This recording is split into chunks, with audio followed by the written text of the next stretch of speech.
চীন পাকিস্তানের সঙ্গে ত্রিপক্ষীয় কোনো জোটে যুক্ত হচ্ছে না বাংলাদেশ। বৃহস্পতিবার বিকেলে এক ব্রিফিংয়ে পররাষ্ট্র উপদেষ্টা জানান, বেজিংয়ের উদ্যোগে আলোচনা হলেও সেটি কোনো দেশকে চাপে রাখার উদ্দেশ্যে নয়। ঢাকা দিল্লি সম্পর্ক এখন শীতল নয় জানিয়ে উপদেষ্টা বলেন, দুদেশের সম্পর্ক পুনর্বিন্যাসে কাজ করছে অন্তর্বর্তী সরকার। বাংলাদেশ পাকিস্তানকে নিয়ে নতুন জোট করতে যাচ্ছে চীন, এমন আলোচনা শুরু হয় কুনমিংয়ে 19 জুন পররাষ্ট্র সচিব পর্যায়ের সাইডলাইন বৈঠকের পর। বেজিং ইসলামাবাদের সরকারি বিবৃতিতে বলা হচ্ছে, ত্রিপক্ষীয় প্ল্যাটফর্ম গঠনে সম্মত 3 দেশ। তবে ঢাকার দাবি এ বিষয়ে শুধু আলোচনাই হয়েছে, কোনো কাঠামো তৈরি হয়নি। এমন বিতর্কের মুখে বাংলাদেশের অবস্থান পরিষ্কার করলেন পররাষ্ট্র উপদেষ্টা। জোট গঠন করছি না আমরা, মূলত উদ্যোগ চীনের, এবং এটা একেবারে অফিসিয়াল পর্যায়ে, এটা কোনো রাজনৈতিক কোনো পর্যায়ে না।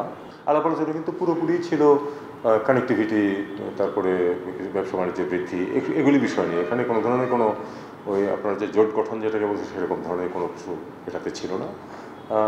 এটা নিতান্তই একটি প্র্যাকটিক্যাল কিছু সুযোগ সুবিধা সৃষ্টির ব্যাপার। চীনের সঙ্গে এই আলোচনা কোনো দেশকে চাপে রাখতে নয় বলেও জানান উপদেষ্টা। তৃতীয় কোনো পক্ষকে টার্গেট করছে না, এটুকু আমি আপনাদেরকে নিশ্চয়তা দিতে পারি। টার্গেট করার কোনো ব্যাপার এখানে নেই। এরকম আরও কোনো দেশ যদি ট্রাইপার্টাইট মিটিং করতে চায়, আমি তো কোনো সমস্যা দেখি না, সেটা আমি করতে রাজি আছি। ধরুন থিওরিটিক্যালি ভারত যদি করতে চায় যে ঠিক আছে, নেপাল, বাংলাদেশ এবং ভারত একসাথে বসুক, ওই কানেক্টিভিটি ইত্যাদির ব্যাপারে আমি কালকেই রাজি আছি। এটা ভারতের সঙ্গে বাংলাদেশের সম্পর্ক এখন কোন পর্যায়ে রয়েছে তাও তুলে ধরেন তিনি। প্রথমত ভারতের সাথে সম্পর্ক রিঅ্যাডজাস্টমেন্টের পর্যায়ে আছে, আমরা এটাকে এভাবেই দেখি।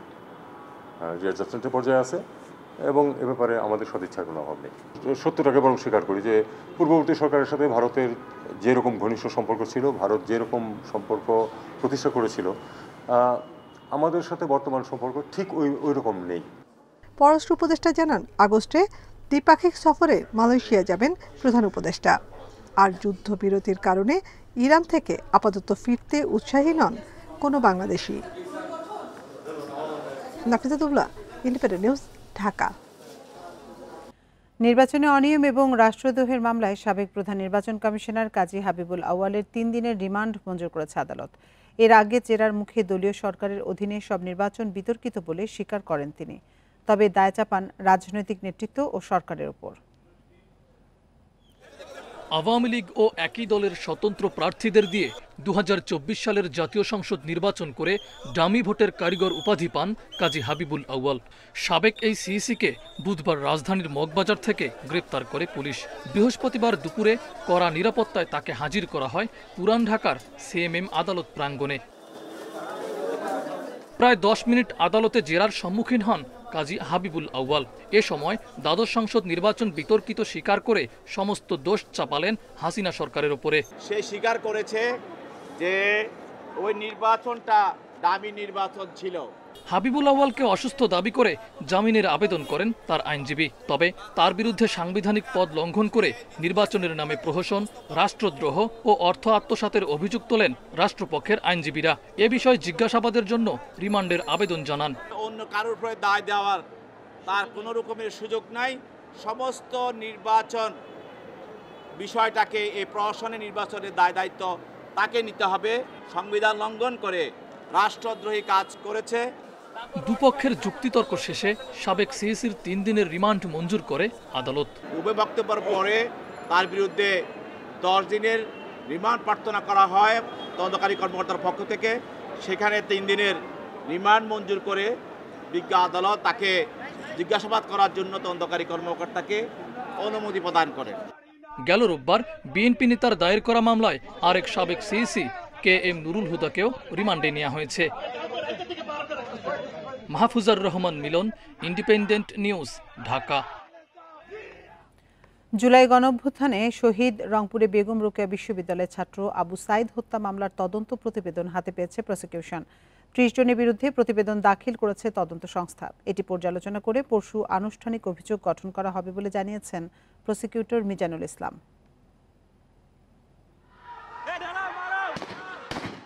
জুলাই গণ অভ্যুত্থানের মোড় ঘুরিয়ে দিয়েছিল রংপুরের বেগম রোকেয়া বিশ্ববিদ্যালয়ের ছাত্র আবু সাঈদের মৃত্যু।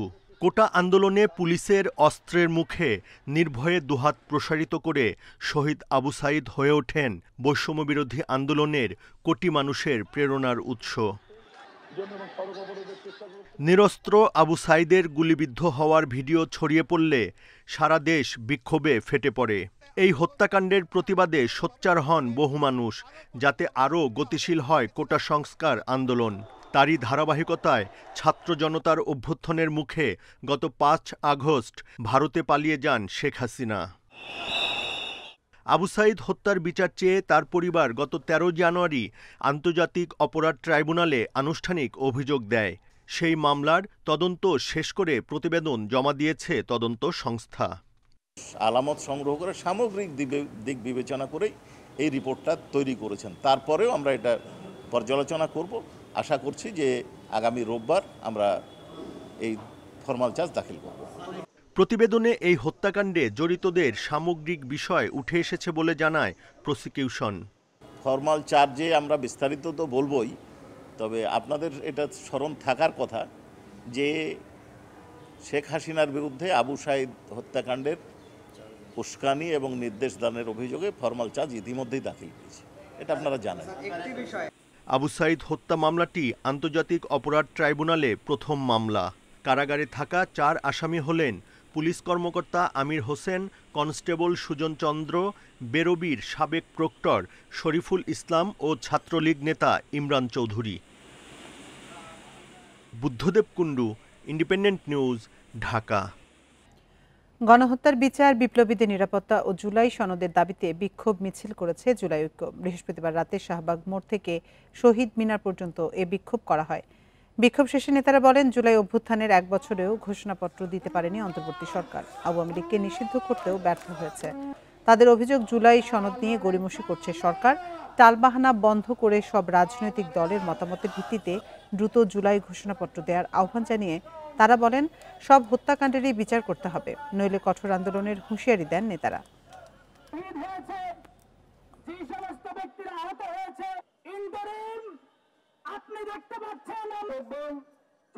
ইন্টারিম আমাদের দিবস ঘোষণা করে, সেই দিবস আমরা চাচ্ছি না, আমরা চাচ্ছি জুলাই ঘোষণাপত্র। আমরা প্রশ্ন রাখতে চাই, ইন্টারিম কোন দেশের এমবাসি থেকে পরিচালিত হচ্ছে যে তারা এখনো ছাত্র জনতার ম্যান্ডেটকে স্বীকার করছে না? ১ জুলাই জুলাই ঐক্যের পক্ষ থেকে জুলাইয়ের ঘোষণাপত্রের দাবিতে, গণহত্যার বিচারের দাবিতে ছাত্র জনতার গণ মিছিল ঘোষণা করছি। গণঅভ্যুত্থান দিবস সামনে রেখে ৩৬ দিনের কর্মসূচি ঘোষণা করেছে বিএনপি। ৩০ জুন দিবাগত রাত ১২টা ১ মিনিটে কেন্দ্রীয় শহীদ মিনারে মোমবাতি প্রজ্বালনের মধ্য দিয়ে শুরু হবে এই কর্মসূচি। বৃহস্পতিবার বিকেলে রাজধানীর নয়াপল্টনে কেন্দ্রীয় কার্যালয়ে কর্মসূচি ঘোষণা করেন বিএনপি সিনিয়র যুগ্ম মহাসচিব রুহুল কবির রিজভী। শহীদ মিনারে মোমবাতি প্রজ্বালন করবে ছাত্রদল। আগামী ৬ আগস্ট স্বৈরাচারের গুম হত্যা নিয়ে আলোচনা সভার মাধ্যমে এই কর্মসূচি শেষ হবে। ৫ আগস্ট সরকারের বিভিন্ন কর্মসূচি থাকায় সেদিন বিএনপির কেন্দ্রীয় কর্মসূচি থাকবে না বলেও জানান রুহুল কবির রিজভী। সব রাজনৈতিক দলের অংশগ্রহণে গণঅভ্যুত্থান ২০২৪ জাতীয় ঐক্য ও গণতান্ত্রিক অভিযাত্রা শীর্ষক আলোচনা সভা ও শহীদ পরিবারের সম্মানে অনুষ্ঠানটি অনুষ্ঠিত হবে। স্থান হচ্ছে বাংলাদেশ চীন মৈত্রী সম্মেলন কেন্দ্র। বিএনপির তরফ থেকে যে সেদিন সরকার যে একটু প্রোগ্রাম দিয়েছে, ওই কারণে আমরা ওই দিনটা ছেড়ে দিয়ে আমরা ৬ তারিখে ওই প্রোগ্রামটা করব। রাজবাড়ীতে ভোক্তা অধিকার সংরক্ষণ অধিদপ্তরের সহকারী পরিচালক কাজী রকিবুল হাসানকে মারধরের অভিযোগে পাংশা উপজেলা বিএনপির সভাপতি সহ ৬ জনকে গ্রেপ্তার করেছে যৌথ বাহিনী। বৃহস্পতিবার সন্ধ্যায় জেলা ভোক্তা অধিকার সংরক্ষণ অধিদপ্তরের অফিসে এ ঘটনা ঘটে। সরকারি কাজে বাধা ও কর্মকর্তাকে লাঞ্ছিত করার অভিযোগে মামলা করা হয়। পুলিশ জানায়, বিকেলে পাংশা উপজেলার ২ পক্ষকে নিয়ে গণশুনানি হচ্ছিল। সে সময় এক পক্ষের একজন সহকারী পরিচালক কাজী রকিবুল হাসানকে মারধর করেন। খবর পেয়ে পুলিশ ও যৌথ বাহিনী ঘটনাস্থলে গিয়ে ৬ জনকে গ্রেপ্তার করে।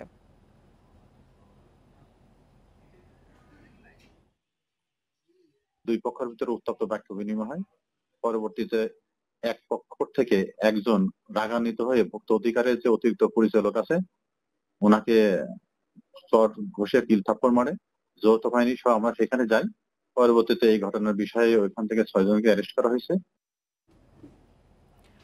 এনসিপি নেত্রী ডাক্তার মাহমুদা মিতু প্রতারক চক্রের ফাঁদে পড়েছেন বলে জানিয়েছেন দুদকের মহাপরিচালক আক্তার হোসেন। বৃহস্পতিবার এক সংবাদ সম্মেলনে তিনি জানান, দুদকের বিরুদ্ধে এনসিপি নেতা হাসনাত আবদুল্লাহর ঘুষ দাবির অভিযোগের বিষয়ে অনুসন্ধান শুরু হয়েছে। প্রকৃত ঘটনা উন্মোচিত হলে ভুল বুঝতে পারবেন হাসনাত আবদুল্লাহ। স্বাধীন বাংলাদেশে দুদকের চা খাওয়ার বিল 1 লাখ টাকা। এনসিপি নেতা হাসনাত আবদুল্লাহর এমন একটি অভিযোগ ঘুরপাক খাচ্ছে সামাজিক যোগাযোগ মাধ্যমে। সেখানে বলা হয়, দুর্নীতির অভিযোগ থেকে অব্যাহতির জন্য এনসিপি নেত্রী ডাক্তার মাহমুদা মিতুর কাছ থেকে মোবাইলে অর্থ দাবি করেন দুদকের ডিজি পরিচয় একজন। যে সবার কাছে তো সবসময় সবকিছু বলা যায় না, বুঝতে হয় অনেক কিছু। আপনি একটু ওদেরকে বলে একটু কমায় দেন না।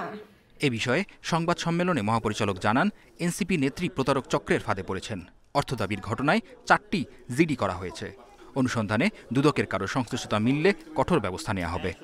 আমার মনে হয় তিনি যখন প্রকৃত ঘটনা জানতে পারবেন কি ঘটেছে, তারপরে তিনি নিশ্চয়ই বুঝতে পারবেন যে তিনি ভুল করেছেন। এই প্রক্রিয়ার সাথে যদি দুদকের কোনো পর্যায়ে কোনো কর্মকর্তার কোনো ধরনের সংশ্লিষ্টতা পাওয়া যায়, তাদেরকেও আইন আমলে আনা হবে। এদিকে 29তম বিসিএসে ফল প্রকাশের 13 মাস পর নন ক্যাডারে সুপারিশপ্রাপ্ত 21 জনকে প্রভাব খাটিয়ে ক্যাডার হিসাবে বিভিন্ন দপ্তরে পদায়ন করা হয়, এমন অভিযোগ অনুসন্ধানে সিদ্ধান্ত নিয়েছে সংস্থাটি। নন ক্যাডারে যারা সুপারিশপ্রাপ্ত হয়েছেন তাদের মধ্য থেকে দুর্নীতি এবং ক্ষমতার অপব্যবহারের মাধ্যমে 21 জনকে ক্যাডার পদে নিয়োগ প্রদান করা হয়েছে। নিয়ম বহির্ভূতভাবে যখন হয়েছে তখন আপনাকে আমরা এই বিষয়ে অনুসন্ধানের সিদ্ধান্ত গ্রহণ করা হয়েছে। সুতরাং অনুসন্ধানে সব বিষয়গুলো উঠে আসবে। এছাড়া ব্যাংক ঋণের প্রায় 50 কোটি টাকা আত্মসাতের অভিযোগে এনআরবি গ্লোবাল ব্যাংকের সাবেক এমডি পিকে হালদার সহ 25 জনের বিরুদ্ধে পৃথক 2টি মামলা করেছে দুদক। অনুসন্ধানটা শেষ করে। মেহেদী হাসান, ইন্ডিপেন্ডেন্ট নিউজ, ঢাকা। ডাকসু নির্বাচনের তফসিল ঘোষণা হচ্ছে শিগগিরই। জুলাইয়ের শেষে অথবা আগস্টের দ্বিতীয় সপ্তাহে হতে পারে এই নির্বাচন। এদিকে ছাত্র সংগঠনগুলো এরই মধ্যে নির্বাচনের প্রস্তুতি নিতে শুরু করেছে। ঢাকা বিশ্ববিদ্যালয়ের ছাত্র সংসদ নির্বাচনের জন্য এরই মধ্যে রোডম্যাপ ঘোষণা করা হয়েছে। 10 সদস্যের নির্বাচন কমিশন গঠনের পাশাপাশি রিটার্নিং অফিসারও নিয়োগ দেওয়া হয়েছে।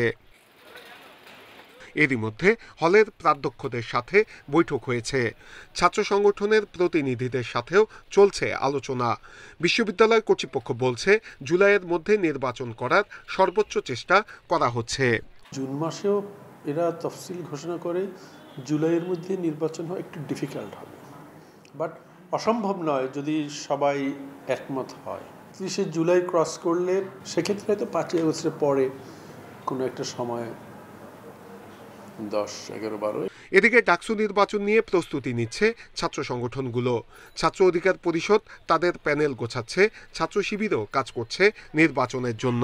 ক্লিনিমাজের শিক্ষার্থী বান্ধবের কাজ করতে আগ্রহী, তাদেরকে সাথে নিয়েই আমরা একটা প্যানেল গোছাচ্ছি। তফসিল ঘোষণা করার পরপরই আমরা সেই প্যানেল আমরা উন্মুক্ত করব। নেতৃত্বে যারা আছেন তারা একটি ইনক্লুসিভ এবং শিক্ষার্থী বান্ধব প্যানেলের মাধ্যমে ডাকসু নির্বাচনে অংশগ্রহণ করবে। গণতান্ত্রিক ছাত্র সংসদও তাদের কেন্দ্রীয় প্যানেল চূড়ান্ত করছে। ছাত্রদল বলছে, কেন্দ্রীয়ভাবে প্যানেল ঠিক করা হবে, তবে বিশ্ববিদ্যালয় প্রশাসনে এখনও ফ্যাসিবাদের দোসররা আছে। নির্বাচনের আগে তাদের সরাতে হবে। জুলাই অভ্যুত্থানের পরবর্তী সময় নয়, জুলাই অভ্যুত্থানের আগে আমরা ক্যাম্পাসে কমিউনিটি আকারে এখানে অ্যাক্টিভিটি করেছিলাম। তো আমাদের যে কমিউনিটি ভোট, সেই কমিউনিটি ভোটকে আমরা আমাদের সাথে যুক্ত করার জন্য অবশ্যই আমরা একটি প্যানেল আকারে আমরা এখানে ইলেকশন করব। আমরা এখন পর্যন্ত মনে করি যে ঢাকা বিশ্ববিদ্যালয়ে লেভেল প্লেইং ফিল্ড তৈরি করার জন্য এবং আওয়ামী দোসরদের ঠেকানোর জন্য ক্যাম্পাসে ঢাকা বিশ্ববিদ্যালয় প্রশাসনের যে কার্যকরী ব্যবস্থা, সেই ব্যবস্থার কার্যকরী কোনো উদ্যোগ আমরা এখন পর্যন্ত দেখতে পাইনি। এদিকে 7টি বাম ছাত্র সংগঠনের মোর্চা গণতান্ত্রিক ছাত্র জোট যৌথভাবে নির্বাচনে অংশ নেয়ার পরিকল্পনা করছে। বিশ্ববিদ্যালয়ে শিক্ষক, কর্মকর্তা, কর্মচারীদের নেতৃত্ব নির্বাচন নিয়মিতভাবে হয়, কিন্তু হয় না শুধু ছাত্র সংসদ নির্বাচন। শিক্ষার্থীরা বলছেন, বিশ্ববিদ্যালয়ের নিয়মিত ক্যালেন্ডারের অংশ করতে হবে ডাকসু নির্বাচন। নূরে আলম, ইন্ডিপেন্ডেন্ট নিউজ, ঢাকা। দেশে বর্ষাকালে বৃষ্টির পরিমাণ কমে আসায় কৃষির মতো বিরূপ প্রভাব পড়েছে জনস্বাস্থ্য। বিশেষ করে চোখের অসুখ, রক্তচাপের ওঠানামা হঠাৎ অজ্ঞান হওয়ার মতো কিছু রোগ বাড়ার জন্য গবেষকরা বর্ষাকালের কম বৃষ্টিপাতকে দায়ী করছেন। নরওয়ে ও বাংলাদেশের আবহাওয়া অধিদপ্তর যৌথভাবে গত ৪৩ বছরের বৃষ্টিপাতের তথ্য উপাত্ত বিশ্লেষণ করে এই নতুন তথ্য পেয়েছে। প্রতি বছরই বৃষ্টিপাত কমছে বলে ওই গবেষণা প্রতিবেদনে উল্লেখ করা হয়। আবহাওয়া অধিদপ্তরের তথ্যে বলা হয়েছে, দেশে মোট বৃষ্টিপাতের ৭১% হয় বর্ষাকালে, জুন থেকে সেপ্টেম্বর এই 4 মাসে। কিন্তু ৩৫টি পর্যবেক্ষণ কেন্দ্রের তথ্য বলছে ১৯৮০ সাল থেকে ২০২৩ সাল পর্যন্ত ৪৪ বছরে বর্ষাকালে দেশে বৃষ্টিপাত কমেছে গড়ে ১৯.৩১ মিলিমিটার। তবে প্রতি দশকে দেশের ৬টি বিভাগীয় শহরে গড় বৃষ্টিপাত কমলেও চট্টগ্রাম ও খুলনায় বর্ষায় বৃষ্টি হয়েছে বেশি। পুরো মনসুন সিজনে বৃষ্টি কম হচ্ছে, প্রতি সিজনে অন অ্যান অ্যাভারেজ ১৯.৩১ মিলিমিটার বৃষ্টি কমে যাচ্ছে বর্ষাকালে, এবং এক্ষেত্রে বড় ধরনের ইম্প্যাক্ট কৃষিক্ষেত্রের, এর সাথে অন্যান্য সেক্টরও এর প্রভাব পড়বে।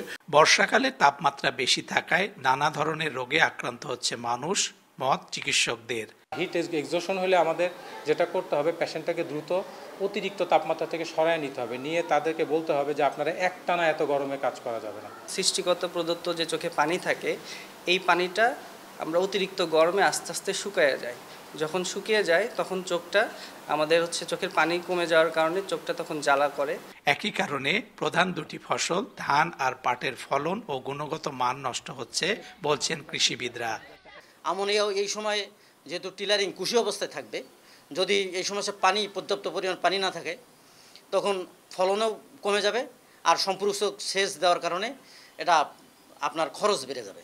আর পাটের ক্ষেত্রে যেহেতু পানি জাগ দেওয়ার জন্য পানির দরকার, পানি যদি কম হয় তখন আঁশের যে গুণগত মান এটা খারাপ হয়ে যাবে। গবেষণা প্রতিবেদনের তথ্য, গত কয়েক বছর ধরেই বর্ষাকালেও দেশের কিছু অঞ্চল তীব্র তাপদাহের কবলে পড়ছে। Hasibur Rahman, Independent News, Bogura. এ নিয়ে বিস্তারিত জানাতে বগুড়া থেকে আমাদের সাথে যোগ দিচ্ছেন সহকর্মী হাসিবুর রহমান। হাসিবুর, আমরা প্রতিবেদনে যেমনটি দেখছিলাম, তো সাম্প্রতিক বছরগুলোতে বর্ষায় স্বাভাবিক বৃষ্টিপাত পাওয়া গেছে কিনা এবং কৃষি জনস্বাস্থ্যে প্রভাবের কোনো মূল্যায়ন পাওয়া গেছে কিনা? আমি কয়েকজন চিকিৎসকের সাথে কথা বলেছি, তারা যেটি বলেছেন যে বর্ষাকালে যে স্বাভাবিক তাপমাত্রা সেটি না থাকার কারণে নানা ধরনের স্বাস্থ্য সমস্যা হচ্ছে। তবে তারা সবথেকে যেটাকে বেশি ঝুঁকিপূর্ণ হিসেবে মনে করছেন সেটি হলো হিট স্ট্রোক, এবং একই সাথে চোখের পানি শুকিয়ে যাওয়াকে খুব বেশি গুরুত্বপূর্ণ বলছেন। তো যেসব রোগ দেখা দেয় এই বর্ষাকালে তাপমাত্রা কম বেশি থাকার কারণে, তার মধ্যে এই দুটোকে তারা মুখ্য বলছেন, এবং সবসময় তারা সতর্ক থাকার কথাই বলছেন এই দুইটি রোগ সম্পর্কে বা দুইটি যে শারীরিক সমস্যা সেটি সম্পর্কে। আর আমি আবহাওয়া অধিদপ্তর থেকে যে তথ্য পেয়েছি সেখানে আমরা দেখতে পাচ্ছি যে প্রতি বছরই বৃষ্টিপাত কমে আসছে, এবং তার পরিমাণ কিন্তু আশঙ্কাজনকই বলা যেতে পারে। কারণ আপনি জানেন যে প্রতি বছর ১৯.৩১ মিলিমিটার করে বৃষ্টিপাত কমে যাচ্ছে। আবহাওয়া অধিদপ্তর বৃষ্টিপাতের রেকর্ড সম্পর্কে যে তথ্য বলছে সেখানে বলা হচ্ছে যে ১ থেকে ১১ মিলিমিটার পর্যন্ত হালকা বৃষ্টিপাত, এরপরে ১১ থেকে ২২ পর্যন্ত মাঝারি, ২২ থেকে ৪৪ পর্যন্ত মাঝারি ভারী, আর ৪৪ থেকে ৮৮ পর্যন্ত বলা হচ্ছে যে অতি ভারী বৃষ্টিপাত, আর ৮৯ থেকে মূলত ভারী বৃষ্টিপাত হচ্ছে। আর তাদের যে গ্রাফ রয়েছে সেই গ্রাফে অতি ভারীকে বলা হচ্ছে লাল বিন্দু দিয়ে, আর নীল বিন্দু দিয়ে চিহ্নিত করা হচ্ছে ভারী বৃষ্টিপাতকে। আর আমি আবহাওয়া অধিদপ্তর থেকে যে বগুড়ার রেকর্ড পেয়েছি সেখানে আমরা দেখতে পাই যে নর্মালি জুন জুলাই মাসে যে বৃষ্টিপাতের রেকর্ড বগুড়ায় রয়েছে সেখানে ৩৪৪ মিলিমিটার বৃষ্টিতে হয় সাধারণত জুন মাসে গড় হিসাবেটি, আর যেটা জুলাই সেখানে গিয়ে দেখা যায় যে ৪০৬ মিলিমিটার হয়। সেখানে অর্ধেকে নেমে এসে শুধু বগুড়ার হিসেবে বলা হচ্ছে। আর বগুড়াকে এই কারণে আবহাওয়া অধিদপ্তর গুরুত্ব দিচ্ছে যে বগুড়ায় যখন জুন জুলাইয়ের বর্ষাকাল থাকে সেখানে বিগত দিনগুলো রেকর্ডে দেখা গেছে বৃষ্টিপাত ছিল প্রায় স্বাভাবিক, সেখানে এখন অর্ধেকের মতো চলে এসছে। আর আপনাকে জানিয়ে রাখি যে কক্সবাজারের মূলত টেকনাফ দিয়ে বাংলাদেশের যে বায়ু প্রবাহ শুরু হয় বর্ষাকালে, সেটির প্রভাবে বৃষ্টি শুরু হয় মূলত টেকনাফে প্রথম, তারপর ধীরে ধীরে এটা উত্তরবঙ্গ হয়ে দিনাজপুর থেকে পর দিকে শেষ হয়ে যায়। সব মিলিয়ে বলা যায় যে এই বৃষ্টিপাত কমে যাবার প্রভাব নানাভাবে মানুষের শরীরে যেমন পড়ছে, কৃষিক্ষেত্রেও তেমন পড়ছে, একই সাথে আবহাওয়ার উপরে যে বড় ধরনের বিরূপ প্রভাব প্রভাব ফেলছে। সব মিলেই এখানকার আবহাওয়াবিদরা এই পরিবেশ থেকে বাঁচার জন্য মানুষকে সতর্ক হবার পরামর্শ দিয়েছেন, চিকিৎসকরাও পরামর্শ দিয়েছেন এবং গাছ লাগানোর বিষয়টাকে গুরুত্ব দিয়েছেন। বগুড়া থেকে জানাচ্ছিলেন সহকর্মী হাসিবুর রহমান। ডেঙ্গু আর করোনার মতোই উপসর্গ চিকুনগুনিয়ার। কিছু ক্ষেত্রে অস্থি সন্ধির ব্যথা ও শরীরে র্যাশ দেখে পার্থক্য করা যায়। এই পার্থক্য দেখেই রোগটির চিকিৎসা দিচ্ছেন চট্টগ্রামের ডাক্তাররা। কারণ চিকুনগুনিয়া শনাক্তে আরটিপিসিআর টেস্টের সুযোগ নেই সেখানে। বর্ষায় এডিস মশার বিস্তার বেড়ে যাওয়ায় এ রোগ বাড়ছে বলে ধারণা চিকিৎসকদের। ডেঙ্গুর ভাইরাস বহনকারী এডিস মশার মাধ্যমে ছড়ায় চিকুনগুনিয়া। করোনা আর ডেঙ্গুর মতোই উপসর্গ, তাই ধরা পড়ে দেরিতে। চট্টগ্রামের তীব্র জ্বরে ভোগা রোগীদের শরীরে র্যাশ আর অস্থিসন্ধিতে ব্যথা দেখে চিকুনগুনিয়া ধারণা করছেন চিকিৎসকরা। যারা চিকুনগুনিয়া নিয়ে আসছেন তাদের বেশিরভাগ ক্ষেত্রে জ্বর এবং তীব্র শারীরিক ব্যথা, গিরায় গিরায় ব্যথা এবং পরবর্তীতে তাদের র্যাশ নিয়ে তারা আসছেন। এসব লক্ষণ থেকে চিকুনগুনিয়া আমরা ধারণা করি। এই রোগ শনাক্তে অ্যান্টিবডি পরীক্ষা হয় চট্টগ্রামে, তবে এতে পুরোপুরি নিশ্চিত হওয়া যায় না। করতে হয় আরটিপিসিআর টেস্ট, যা শুধু রাজধানীতেই আছে। আইসিটি মেথডের একটা লিমিটেশন হচ্ছে যখন অ্যাকিউট ফেস ইনফেকশন এবং আর্লি স্টেজ থাকে, লো ভাইরাল লোডের কারণে অনেক সময় আইসিটি মেথড সেটা শনাক্ত করতে পারে না। সো এটার জন্যই মোর স্পেসিফিক এবং মোর সেন্সিটিভ টেস্ট হচ্ছে আরটিপিসিআর মেথড। যখন আমরা আরটিপিসিআর মেথডে করব, শনাক্তের কাজ শুরু করব, আশা করি সেই সংখ্যাটা কেটে যাবে। ঢাকায় সরকারি 3টি ল্যাবে আরটিপিসিআর টেস্টে 153 জনের চিকুনগুনিয়া শনাক্ত হয় চলতি বছরের মে মাস পর্যন্ত। পরীক্ষার ব্যবস্থা না থাকায় চট্টগ্রামের রোগীদের পরিসংখ্যান নেই সিভিল সার্জন কার্যালয়ে। র্যাপিডলি চিকুনগুনিয়াকে যাতে আমরা ডায়াগনোজ করতে পারি, আমাদের কোভিডের আরটিপিসিআর, কোভিডের রেপিডেন্টের টেস্ট, বিভিন্ন পরীক্ষার পাশাপাশি যাতে চিকুনগুনিয়া টেস্টও অ্যাভেলেবেল করা যায়, আমি এটা আমাদের সরকার উদ্যোগ মহাসঙ্গে কথা বলে আমরা ব্যবস্থা করার চেষ্টা করব। এই রোগ ঠেকাতে বিভিন্ন সংস্থার সমন্বিত মশা নিধন কার্যক্রমের তাগিদ দিয়েছেন কীটতত্ত্ববিদরা। Abdullah Rakib, Independent News, Chattogram. রাজধানীর বেশিরভাগ বাজারে চালের দাম বাড়তি।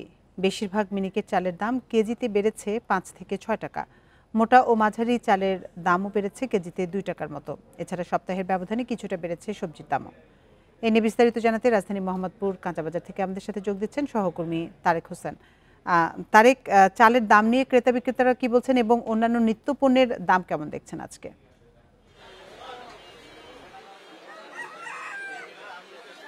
যেমনটা বলছিলেন, আসলে সপ্তাহের ব্যবধানে বাজারে চালের দাম কিছুটা বাড়তি দেখা যাচ্ছে। সপ্তাহের বলতে প্রায় 3 সপ্তাহের আগেও কিন্তু চালের বাজারে কিছুটা স্বস্তি ছিল, কিন্তু এখন এসে যেটা আমরা দেখতে পেলাম যে বাজারে নতুন ধান আসার পরও প্রায় প্রতি কেজি সরু চালের দাম বেড়েছে 5 থেকে 10 টাকা করে কেজিতে, এবং এর সাথে সাথে কিন্তু মোটা চালেরও দাম বাড়তে দেখা গেছে।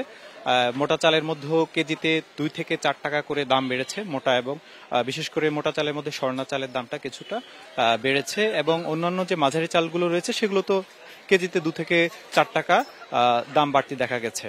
এছাড়া বাজারে হচ্ছে গিয়ে সবজির দামটা কিছুটা বাড়তি দেখা গেছে। সবজির মধ্যে বিশেষ করে কাঁচামরিচ, টমেটো এগুলোর কেজি প্রতি প্রায় 10 থেকে 20 টাকা করে বেড়েছে। এছাড়া পটল, ঢেঁড়স, কাঁকরোল সেগুলো প্রায় বিক্রি হচ্ছে 50 থেকে 60 টাকা কেজি দরে। বেশ কিছু সবজির দাম মোটামুটি স্থিতিশীল রয়েছে। আমরা যেটা দেখতে পেয়েছি যে বাজারে সবজির মধ্যে যে কয়টা সবজির দাম বেড়েছে এগুলো কিন্তু বলা হচ্ছে যে এগুলো বিভিন্ন জায়গায় প্রচুর বৃষ্টিপাতের কারণে কিন্তু দামটা একটু বাড়তি দেখা গেছে। এছাড়া বাজারে আলুর দাম প্রতি কেজিতে কিন্তু প্রায় 5 টাকা বেড়েছে। কয়েক সপ্তাহ আগেও কিন্তু আলুর দাম ছিল 25 টাকা প্রতি কেজি, এখন বিক্রি হচ্ছে প্রতি কেজি 30 টাকার মধ্যে। এছাড়া বাজারে এখন যেটা দেখা যাচ্ছে যে ব্রয়লার মুরগি এবং সোনালী মুরগির দাম কিছুটা কম রয়েছে। ব্রয়লার মুরগি বিক্রি হচ্ছে 150 থেকে 160, বিক্রি হচ্ছে 280 থেকে 300 টাকা কেজিতে। এটা মোটামুটি স্থিতিশীল রয়েছে কয়েক সপ্তাহ ধরেই। বাজারে অন্যান্য পণ্যের দাম কিছুটা স্থিতিশীল রয়েছে, তবে চালের দামের এই অস্থিতিশীলতা নিয়ে বিক্রেতারা যেটি জানিয়েছেন যে পাইকারি বাজারে যেহেতু ধানের দামটা একটু হঠাৎ করে বেড়ে গিয়েছে, সে কারণে চালের দামের বাড়তি প্রবণতা দেখা যাচ্ছে। এই ছিল আমার কাছে আজকের বাজারে সর্বশেষ। রাজধানী বাজার পরিস্থিতি নিয়ে জানাচ্ছিলেন আমাদের সহকর্মী তারেক হোসেন। চট্টগ্রাম চিড়িয়াখানায় অজগরের ডিম ফুটে বেরিয়েছে ৩৩টি বাচ্চা। ১১ জুন থেকে ২৪ জুনের মধ্যে ২ দফায় জন্ম নেয়া এসব সাপ রাখা হয়েছে নিবিড় পর্যবেক্ষণে। সবকিছু ঠিক থাকলে কিছুদিন পর ছাড়া হবে গভীর জঙ্গলে, যা প্রাণী সংরক্ষণ ও প্রাকৃতিক ভারসাম্যের কাজ করবে। ছোট প্লাস্টিকের বক্সে ডিম ফুটে সদ্য জন্ম নেয়া অজগরের বাচ্চারা সুযোগ পেলেই ছুটে বেড়াচ্ছে এদিক সেদিক। তবে এখনো পুরোপুরি তৈরি নয় প্রকৃতির কঠিন বাস্তবতার মুখোমুখি হওয়ার জন্য। তাই চলছে নিবিড় পরিচর্যা ও পর্যবেক্ষণ। যে জায়গায় আগে ২ বার করতাম, এখন ৩ বা ৪ বারও পরিষ্কার করা লাগে, এদের দেখাশোনা করা লাগে যাতে বাচ্চাগুলো ভালো থাকে। আমাদের অফিসের নির্দেশ অনুযায়ী আমরা কাজ করি। গেল ৪ ও ১৪ এপ্রিল চট্টগ্রাম চিড়িয়াখানার সাপের খাঁচায় রাখা দুটি অজগর ২৪টি ও ২১টি করে মোট ৪৫টি ডিম দেয়। এরপর চিড়িয়াখানার নিজস্ব ইনকিউবেটরে ৩৩টি বাচ্চা অজগর জন্ম নেয়। ৮০টার মতো সাপ আমরা বিভিন্ন সময় সংরক্ষিত বনে অবমুক্ত করছি। তো এখন যে ৩৩টা আছে, আর এই ৩৩টা সাপ আমরা জেলা প্রশাসক মহোদয়ের অনুমতি ক্রমে সংরক্ষিত বনে অবমুক্ত করব। এগুলোকে প্রকৃতিতে ছাড়ার উপযোগী করে তোলা হবে। আমরা সাধারণত ইঁদুর দিব, যেটা ল্যাব মাইস, যেটা আমরা আমাদের এখানেই ব্রিডিং হয়, সেই ইঁদুরগুলো আমরা দিব। ওইগুলো দেওয়ার পরে আমরা এরপরে যদি লাগে পরবর্তীতে যদি আমরা ছাড়তে না পারি, সেক্ষেত্রে আমরা আরও কিছুদিন পরে আবার ১৫ দিন পরে আমরা আবার সাপ্লাই দিব ইঁদুর। এর আগেও অজগর প্রজননে সফল হয়েছে চট্টগ্রাম চিড়িয়াখানা। কয়েক বছরে ১১৫টি বাচ্চার মধ্যে ৮০টি সংরক্ষিত বনে অবমুক্ত করা হয়। Ahsan Riton, Independent News, Chattogram. দেশের স্বার্থে এনবিআরে আন্দোলন প্রত্যাহারের আহ্বান জানিয়েছেন অর্থ উপদেষ্টা ডক্টর সালেউদ্দিন আহমেদ। আগামী সপ্তাহে সমস্যার সমাধান হবে বলেও আশা করছেন তিনি। বৃহস্পতিবার বিকেলে সচিবালয়ে এনবিআরের চেয়ারম্যান সহ ১৬ সদস্যের সঙ্গে বৈঠক করেন তিনি। পরে ব্রিফিংয়ে এসব কথা বলে উপদেষ্টা। ওই বৈঠকে এনবিআর সংস্কার ঐক্য পরিষদের প্রতিনিধিদের ডাকা হলেও তারা অংশ নেননি। প্রায় ৩ ঘণ্টার বৈঠক শেষে উপদেষ্টা আরও বলেন, বিভিন্ন দাবি প্রসঙ্গে বিস্তারিত আলোচনার জন্য আগামী সপ্তাহে আন্দোলনকারীদের সঙ্গে বৈঠক হবে। এ সময় এনবিআর চেয়ারম্যান আব্দুর রহমান খান বলেন, সংস্থার সদস্যরা আন্দোলনকারী নেতাদের সঙ্গে যোগাযোগ রাখছেন। শিগগির সব সমস্যার সমাধান হবে। খোলাখুলি আলাপ করেছি এবং এটা সমস্যার সমাধান অতি তাড়াতাড়ি হবে। এবং আমি বলেছি দেশের স্বার্থের খাতিরে, কারণ এটা ইম্পর্ট্যান্ট একটা সার্ভিস, এটা আমরা অনেক সময় এসেনশিয়াল সার্ভিস, এটার জন্য এটার খাতিরে তারা সবাই, আমি আশা করি যারা ইচ্ছা করে যারা মানবে। আমি আগামী সপ্তাহে আবার একটা সভা করবো, তখন আমরা চূড়ান্তভাবে সব এইদিকে আলোচনা শেষ হলো।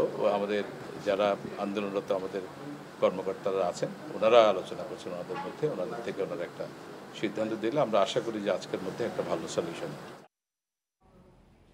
এনবিআর চেয়ারম্যানের পদত্যাগ ছাড়া আলোচনার কোনো সুযোগ নেই বলে জানিয়ে দিয়েছে এনবিআর সংস্কার ঐক্য পরিষদ। দাবি পূরণ না হলে শনিবার থেকে সারা দেশে ট্যাক্স, কাস্টমস ও ভ্যাট বিভাগের দপ্তরে কমপ্লিট শাটডাউন ঘোষণা করেছেন তারা। পাশাপাশি সারা দেশের কর্মকর্তা কর্মচারীরা মার্চ টু এনবিআর কর্মসূচি পালন করবেন বলেও জানিয়েছে ঐক্য পরিষদ।